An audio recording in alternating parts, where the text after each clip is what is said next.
Hey everybody, I'm here doing some expressions with two variables. So we are looking at expressing y in terms of x, which basically is saying that we are looking to get y by itself. These are called literal equations. So if you're looking at some other different types of literal equations, you can find those in a literal equations playlist. These ones are a little bit different. Just because there's a little less with the variables on it. So this is just in a two variable playlist that you can find both on my YouTube and as well as my TikTok. So what we're going to do is if we're looking for expressing y in terms of x, essentially we're trying to get y by itself. So that means that we need to get this 3/4 away from the y.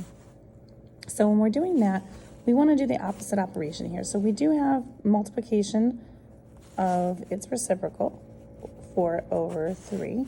And when you do that, what that's going to do is that's going to allow us to cancel that out. It's going to leave us with 1 because 4/3 times 3/4 is just 1/1, or 12/12, which reduces to 1/1. And when we do that over there, we do have to make sure that we do that on all aspects. So we do need to multiply this whole thing by 4/3. So when I'm doing that, again, you have a couple of different options here. I'm just going to do this as regular, multiplication. I could cross simplify this out as well and reduce it that way. 4 times 6 is 24. And on the bottom there, we would have 3 times 1, which is 3. This is going to be x. 4/3 times 12. 4 times 12 is 48, also over 3.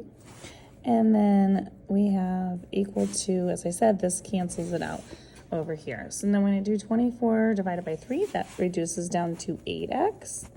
And then when I have, oops, I didn't put the sign in between there, we're going to do the 48 divided by the 3. And when I do 48 divided by 3, I end up with 16. And so that is simplified as much as I can do. And I'm left with y equaling 8x plus 16. And that will be my finalized answer for this. If you'd like more questions like this on my YouTube channel, you can check them out under the two variables section.